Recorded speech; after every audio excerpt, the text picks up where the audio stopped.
বন দপ্তরের কর্মীদের সামনে ঝাড়গ্রামে গর্ভবতী হাতির পেটে জ্বলন্ত শলাকা ছুড়ে নৃশংস হত্যা। সেই ছবি ভাইরাল হতেই প্রতিবাদের ঝড় উঠেছে দেশ জুড়ে। রাস্তায় নেমেছে শত শত পশুপ্রেমী।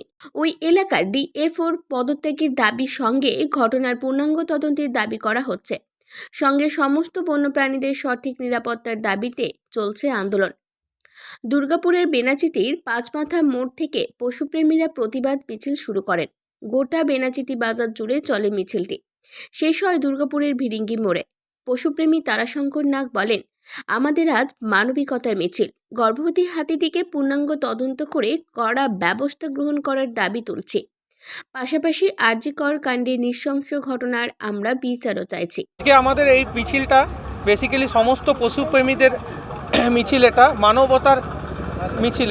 এই মিছিলে আমরা এই আরজিকর হত্যাকাণ্ডে যে মেয়েটি মারা গেছে তার জন্য, এবং এখানে আমাদের যে কদিন আগে একটি ভিডিও ভাইরাল হয় যেখানে একটি গরম লোহার রড দিয়ে ঝাড়গ্রামে হাতিটিকে নির্মমভাবে মারা হয়, যে হাতিটি 3 দিন তড়পে মারা যায়, তার কোনো রকম কোনো মেডিকেল রিপোর্ট আমরা পাইনি এবং তার এগেনস্টে এখনও পর্যন্ত কোনো রকম অ্যারেস্ট হয়নি সেই লোকটি। তার জাস্টিসের জন্য, হাতিটির জাস্টিসের জন্য আমাদের এই মিছিল, এই প্রতিবাদ মিছিল। এই মিছিলে আমাদের এখানে দুর্গাপুর ছাড়াও বিভিন্ন এলাকার বিভিন্ন প্রান্তের পশুপ্রেমীরা এসেছে, তাছাড়া সাধারণ মানুষও আছে যারা আমাদের সাথে আছে। এই মিছিল শুধুমাত্র এই হাতিটি বা এই আরজিকরের লেডি ডক্টরের জন্য নয়, এই মিছিলটি হচ্ছে আগামী দিনে যাতে কোনো রকম কোনো মহিলাদের ওপর অত্যাচার না হয়, কোনো পশু পাখির ওপর অত্যাচার না হয়, কোনো মানুষের ওপর এরকম নির্দয় অত্যাচার না হয়, তার মিছিল এটা। এছাড়া যদি আমরা দেখি পশুদের প্রতি নির্যাতনের শিকার হচ্ছে, তাহলে আমাদের উচিত প্রতিবাদ করা। নির্যাতন বন্ধ করার জন্য সরকারের কাছে আইনগত ব্যবস্থার দাবি জানানো উচিত।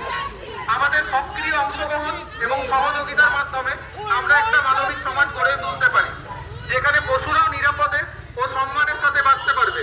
মিলিত এবং নির্যাতনের বিরুদ্ধে প্রতিবাদ করি, তবে আমরা একটি সহানুভূতিশীল এবং ন্যায়বান সমাজ গড়ে উঠতে পারি।